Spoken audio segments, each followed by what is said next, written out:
Теміртау қаласы нөмір 4-ші жалпы білім беретін мектебі коммуналдық мемлекеттік мекемесі. Сабақтың тақырыбы түрлі денелердің қозғалуы. Пәні жаратылыстану. Сыныбы 1-ші сынып.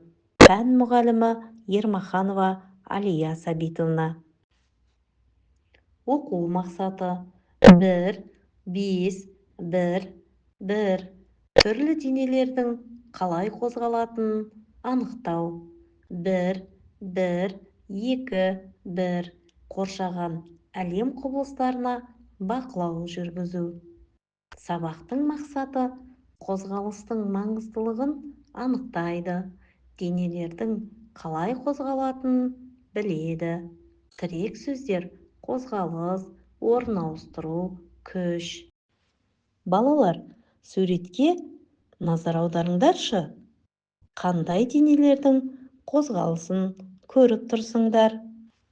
Өте дұрыс айтасыңдар. Ұшақ және автобус. Ал енді екеуінің қозғалысын салыстырып көрейік. Қайсысы жылдам қозғалады? Өте жақсы, дұрыс айтасыңдар. Жарайсыңдар. Бүгін біз қозғалыс туралы айтатын болғандықтан, тағы келесі суретке назар аударайық. Бұл суретте балалар бірнеше денелердің қозғалысын көріп тұрмыз ба? Иә, балалар, дұрыс айтасыңдар. Жарайсыңдар. Бірінші тұрған баланың қозғалысы, екінші тұрған машинаның, үшінші тұрған қыран құстың, төртінші аттың, бесіншісі ағып жатқан өзеннің, алтыншысында ұшақты көріп тұрмыз. Енді балалар, осылардың қозғалысы жайлы не айта аламыз?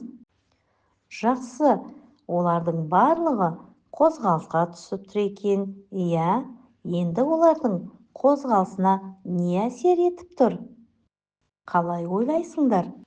Балалар, қозғалыс ол қимыл, іс-әрекет, жүріс, тұрыс, барлық денелер қозғалады екен. Бірақ олардың қозғалысына күш әсер ететінін естен шығармауымыз қажет. Мысалы, допты аяқпен тепсе, ол домалайды. Енді балалар, келесі тапсырмаға назар салайық. Бұл тапсырмада ойыншықтардың суреті берілген. Бірінші тұрған ненің суреті, балалар? Өте жақсы, дұрыс айтасыңдар. Бұл робот. Робот қалай қозғалады? Жақсы, жарайсыңдар. Ал екінші тұрған көлік, машина. Иә, машина қалай қозғалады? Ал машинаның қасында не тұр? Жарайсыңдар, балалар. Енді осылардың қозғалысына не қажет? Дұрыс айтасыңдар. Бұлар ойыншық түрінде болған соң, бұларға батарея қажет. Бұлар батареяның қозғалысымен іске түседі екен. Енді балалар, келесі тапсырмаға назар саламыз. Бұл тапсырмада суретті салыстырайық.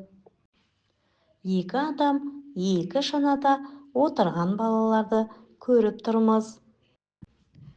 Қайсысы қалай қозғалады? Ұқсастығы қандай?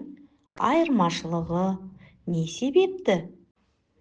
Қайсысы жылдам жүруі мүмкін?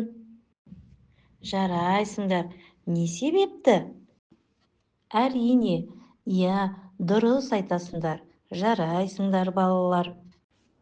Ересек адамның сүйреп келе жатқан шанасы жылдам жүруі мүмкін.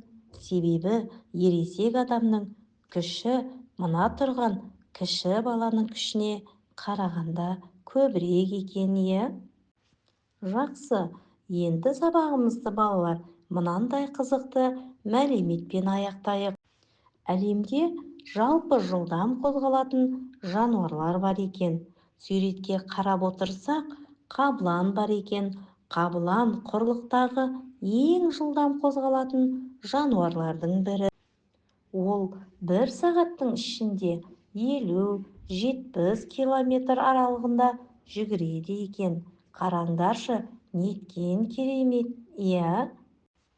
Балалар, сендер бүгінгі сабақта түрлі денелердің қозғалуына мысал келтірдіңдер. Әртүрлі денелердің қозғалыс жылдамдықтарын салыстырдыңдар. Балалар, бүгінгі сабақ сендерге түсінікті болған болса, енді мына тестті орындап жіберсеңдер.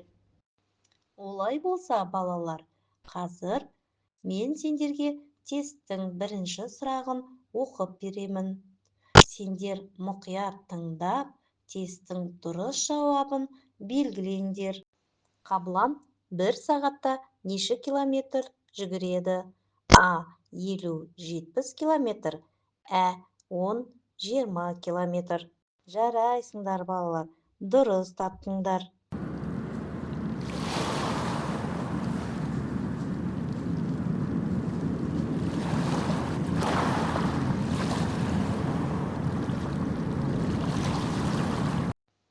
Екінші сұрақ: денелердің қозғалуына не әсер етеді? А. Күш, Ә. Отыру. Дұрыс айтасыңдар, өте жақсы. Үшінші сұрақ: жылдам қозғалатын жануарды тап. А. Тасбақа, Ә. Ат. Дұрыс айтасыңдар, өте жақсы. Бүгінгі сабақ бойынша өздеріңді бағалап көріңдер. Егер бүгінгі сабақта көп білдім десеңдер, бірінші суретті, сабақ маған ұнады, сабақтан барлығын түсіндім десеңдер, екінші суретті, түсінбедім, менде әлі сұрақтар бар десеңдер, үшінші суретті таңдаңдар.